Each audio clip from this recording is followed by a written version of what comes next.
Hello guys and welcome back to the channel. Today we're going to revisit the Polaris. A lot has happened in the recent weeks as to production of this particular ship. It's an old concept ship and a lot of people have been chomping at the bit to try and get some more information regarding the Polaris, their beloved Polaris, and I don't blame them.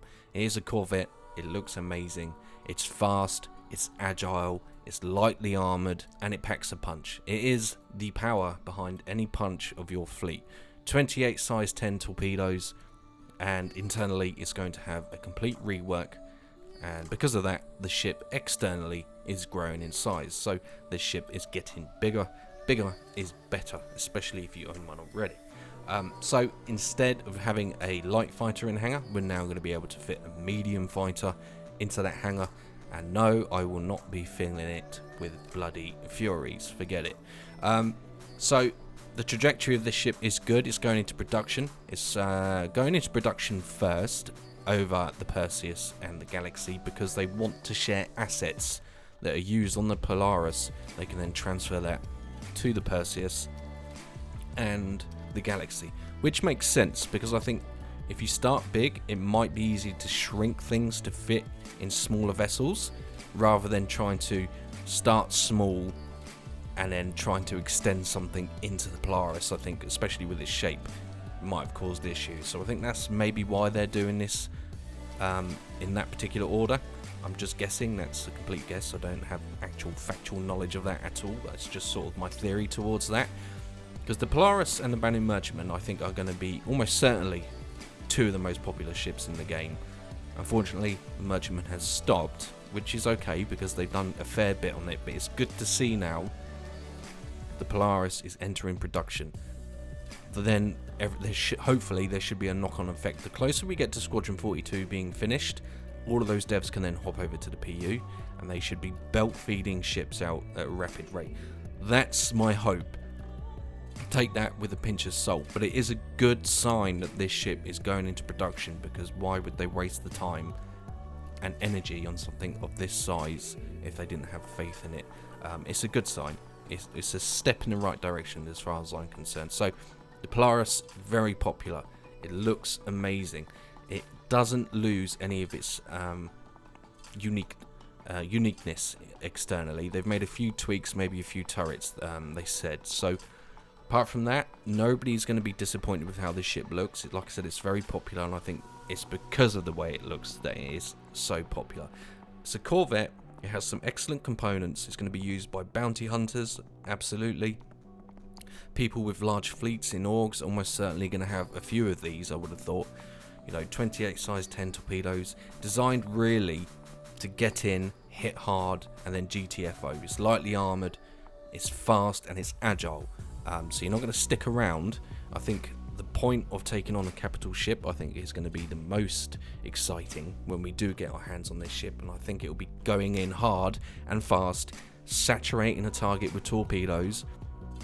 If it's a big capital ship, you want to take down those shields, and then you'll be using your turrets to shoot down any incoming fire, missiles and things like that, because I think, don't forget, torpedoes travel slowly. And there's a good chance a lot of them are going to be shot down by whatever you're trying to kill.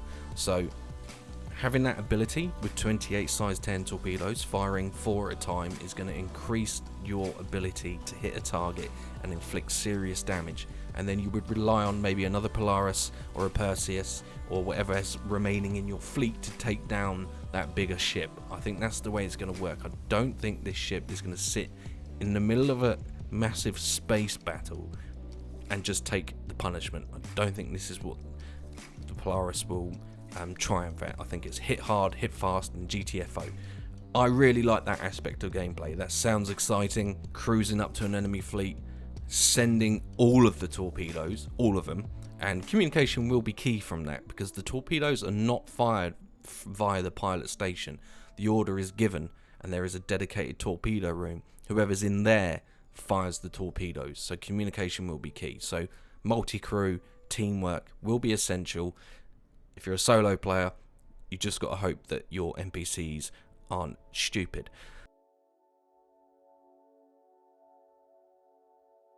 Okay guys, let's now dissect some of the information regarding the rework of this ship, and we'll start externally. Now, I am going to pause and just talk about details I think are interesting. So the first thing that jumped out to me was just how much more detail we get from these mesh models, alright? I mean, the concepts look great, of course they do, but now that we have the rivets and the lines and the angles in this mesh model, we get a lot more detail, and it is certainly much more fun to look at the Polaris in this way than just staring and dreaming of the concept images. So as you can see, with a large tricycle landing gear, we have the puny human at the bottom there, which is excellent sense of scale. We have multiple manned turrets, not remote, manned. There are arguments 2 and 4 manned turrets or remote turrets. I think situational awareness is always better in a manned turret. As advanced or technical as remote turrets are, I just feel like manned is better. I would much rather have a manned turret than a remote turret. That's just my personal opinion. As we sweep around the front, you can see all of the detail externally in this shot here, which is really cool. So we have the bridge, then we have the sort of nape area of the ship with the chin turret. We have the 4 prominent torpedo launching bays, which is going to be amazing when you're sat in the bridge and watching those torpedoes rip over you. That is going to be a sight to behold. I very much can't wait to look at those traveling by and destroying things. That's going to be amazing. I've zoomed in here to get a feel for the bridge a bit more, and I think visibility is going to be alright.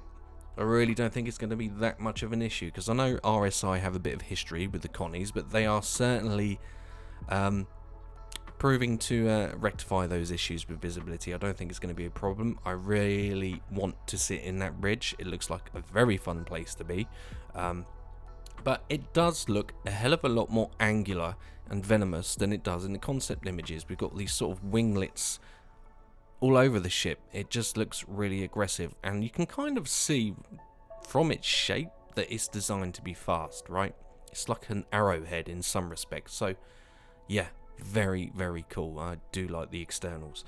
Moving on to the internals of the ship, you can see here, so we have the left turret here, and behind that is the mess room, and just on the other side of that left-hand turret there is the CO's office, the commanding officer's office, and the armory.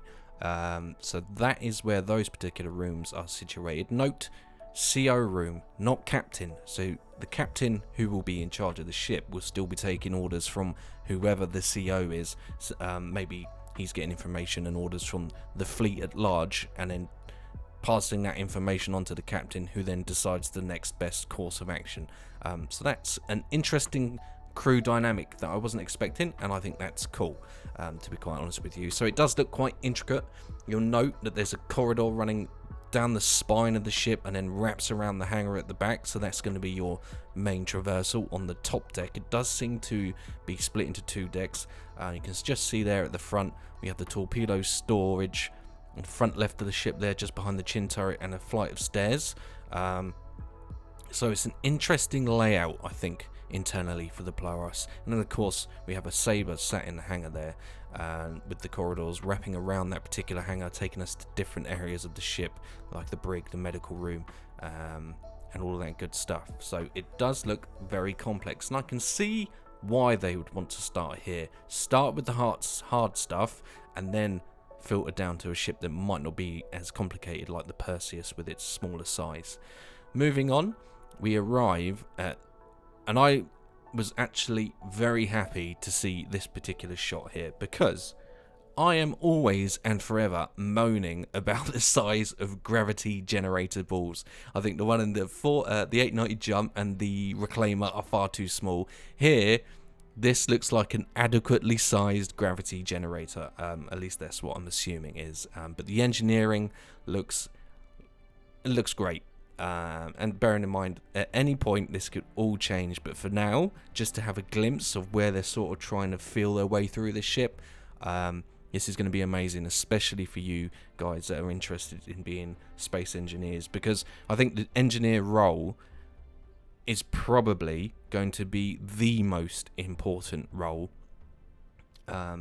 throughout any ship. Let's be honest, a lot of people want the glory, and to be the captain, and I'd quite happily run around fixing things in a battle situation. Can you imagine sparks flying everywhere and red lights and warnings and explosions, and you're the guy that's like, screwing, I can't do it, I haven't got the tools, running around like a fucking lunatic? It's going to be amazing. So I'm looking forward to that. And I think that this design, you'll note how the corridor folds over into like an archway effect. I think it looks really good. I think a lot of people, especially the engineers, are going to enjoy this. I know I certainly would. So there's some tremendously sized components in here, all very integral to the ship's operation. Like I said, I think engineers are almost certainly going to have a field day here, and are probably the most important crew members. We'll see how it plays. I'm looking forward to seeing how the resource management takes effect. I'm also looking forward to see the ship balancing. There will almost certainly be some balancing regarding the ship, so let's just hope this one doesn't lose his torpedoes, because that's its main asset. It has excellent scanners, of course, and an excellent radar, so search and rescue is also an excellent role for this particular ship. Here we're at the bridge. I like it. It's very sort of simple. I was expecting some, I mean, it's early days with these mesh drawings, of course, but I was expecting a lot more seats, and it's just 3. Captain, co-pilot, and pilot, which I was kind of surprised about. I was expecting a few more seats in there, maybe another seat for the CO to overwatch, maybe some sort of nav table, battle plan table, or something like that. That's kind of what I was expecting, so that took me by surprise, but maybe they'll add that in at a later date. I don't know.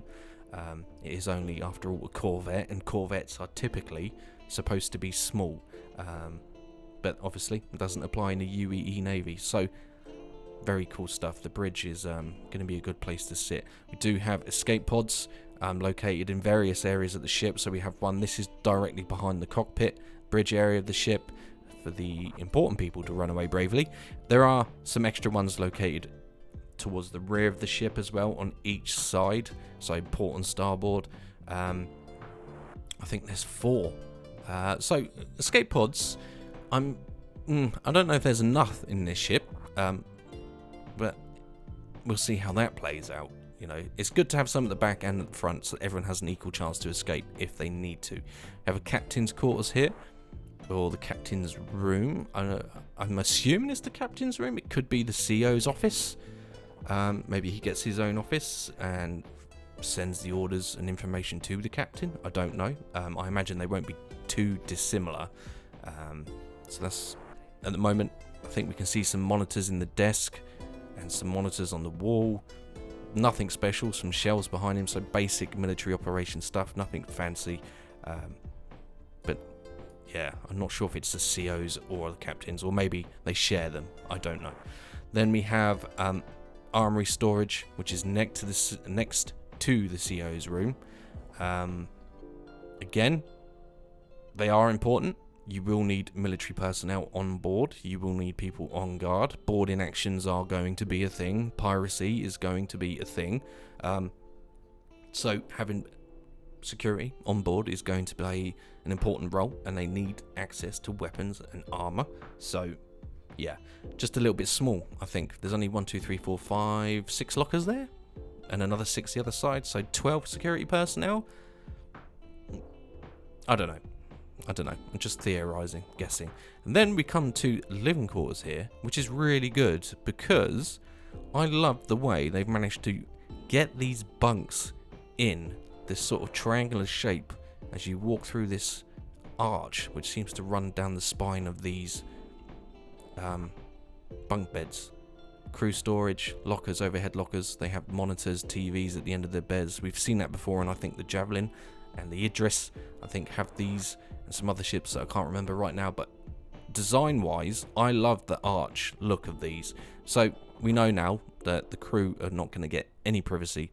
This is strictly finish your shift, go to sleep, log out.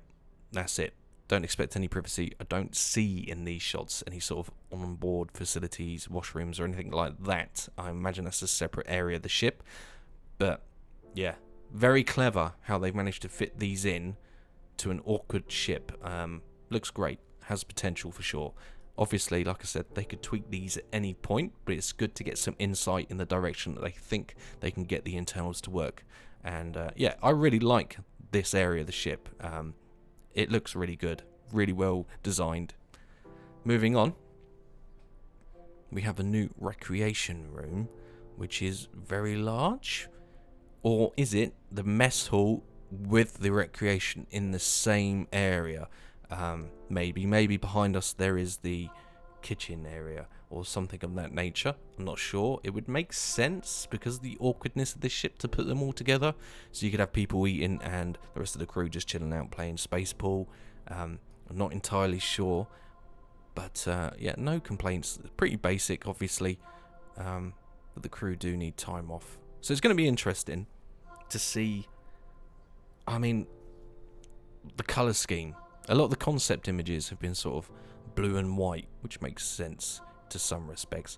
And then we travel down to the hangar area of the ship, and as you can see, they have squeezed a saber in there, but it does look roomy. I'm pretty sure we could get a Vanguard in here, and I'm pretty sure two Hawks would almost certainly fit in here. If I had to guess. So the community always like to shove things into other things, right? So despite the obvious one of someone filling it up with 50 million stupid little Furies, I would like to know how many Gladius could be squeezed in here, maybe, because I'm pretty sure we could get two Hawks in there. But yeah, bigger hangar, always welcome. Then we have an important area, of course, medbay. This is good. Now, I'm wondering if we can swap the beds out like we can on the Apollo. I would like one tier 1 and one tier 3. Because there's only 2 in there at the moment. I imagine there will be more. And there's probably going to be some sort of doctor's office, right? Because the Corvette, the Polaris, it is going to be a very effective search and rescue spacecraft. It has excellent scanners, excellent radar. You know, if you're coming through the back end of a fleet battle, for example, there could be survivors that you could easily scoop up, either fix them and heal them, or if they're the enemy, you can throw them straight in the brig. So there's some exciting gameplay to be had. Medical and security for both. Medical and a brig is going to be good for both of those sort of scenarios. Obviously the brig, you'll throw in the boarders, the pirates, and anyone else that's misbehaving in your crew. I think a lot of role-playing players are going to enjoy. I think people are going to end up in the brig a hell of a lot of time. I mean, you will on my ship, because if I catch you leaning on a wall, you're going in the brig. That wall was there before you. So, just saying. Next up, we have this sort of top deck that overlooks the engineering. And we can have the hangar and medbay on the left, and the hangar and the brig on the right. So that's that wraparound corridor, the engineering view. So the engineer will be overseeing everything. Behind that, from the shot we have here, I believe, is the cargo area. Now, I'm assuming that this has been increased. I couldn't find a number giving us a definite, but it was originally like 215 SCU. I think that's been increased to maybe 300, 350, and that makes sense because this ship is going to require a lot of supplies, ammunition, medical supplies, food. Plus, you might want to leave some room for anything that you find out in space, or you've taken from the enemy, or just stumbled across. So you're going to want room for that. So there's a whole multitude of reasons why the SCU should be increased. Because 215 for a ship that's just got bigger, I don't think is adequate. So I'm hoping and assuming that that has gone up in capacity. So if you know, please let me know in the comments. I couldn't find it, or maybe I just didn't see it. So that's a good thing. Bigger SCU obviously is a welcome thing. And then I think, I'm not entirely sure, but this looks to me like the torpedo room, because we have I think there are torpedoes in the background. It's very hard to determine where this is on the ship. If I had to have an educated guess, I would in fact say this is more than likely the torpedo station. We have a dude here He's chilling at the moment. He's about to ruin lives by dispersing all the torpedoes. I could be wrong. This is complete guesswork. There's no indication what room this is. It's just an educated guess because of the cylindrical objects in the background look like torpedoes. But I could be wrong. But cool. Very cool. Spacious. And you need to be, because you're going to be taking torpedoes in and out of the ship. Then we can have a detailed look at the schematics and blueprint of the new rework. So we'll start with the bridge. And then you follow that down into the neck of the ship. We have 8 escape pods apparently. We have an elevator, 2-deck ship. Then we have the armory, the CO's room next to the left turret. Then we have the captain's room adjacent the CO room, so he does get a bigger room. Turret access. Then we have the bathrooms and the bunk rooms. So there is an ensuite function to that bunk area. And then at the bottom, beneath the bunk room, we have the mess room, which does from here look like it has the pool table. So that was a correct assumption, which means I'm guessing the kitchen was behind us on that previous clip.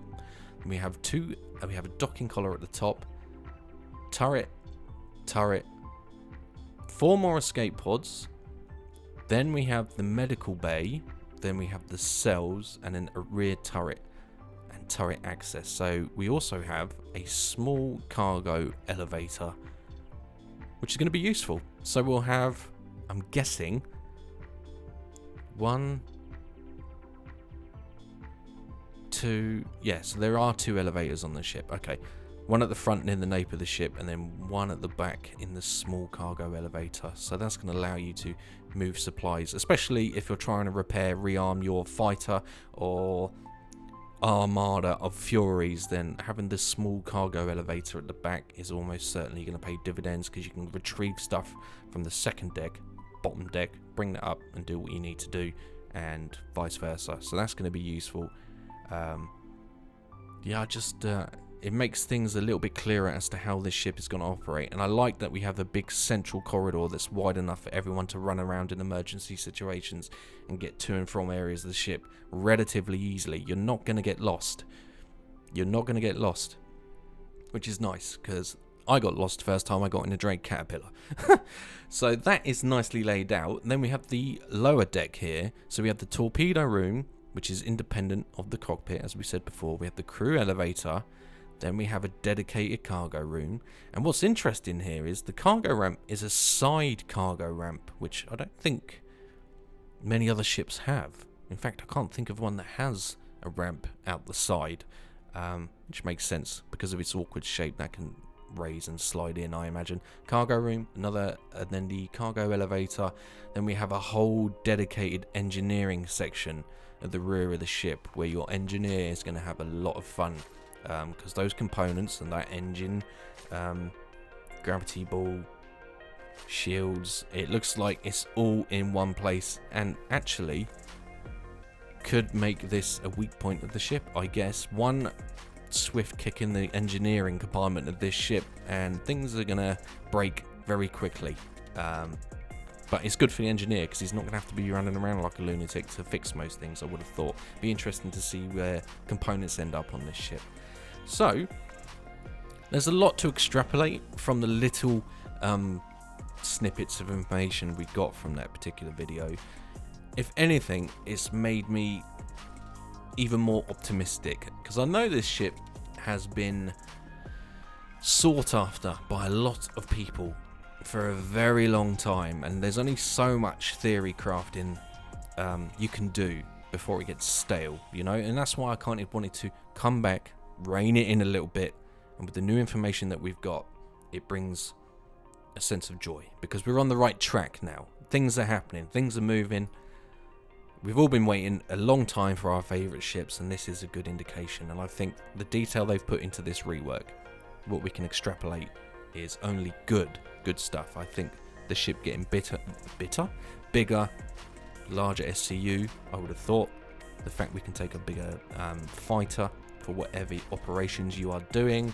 The fact that it's going into production. The fact that they can take components from this ship and assets and put them in the Perseus and the Galaxy. These are good things, because it's going to speed the production up of those 3 ships, which is awesome. So there we go, guys. That was my brief video on the revisited Polaris. I hope you enjoyed it. If you did, you know what buttons to press, and I of course will have more Star Citizen content en route to your location very soon. Thanks for watching, guys. I hope you enjoyed it. Take care. Cheers.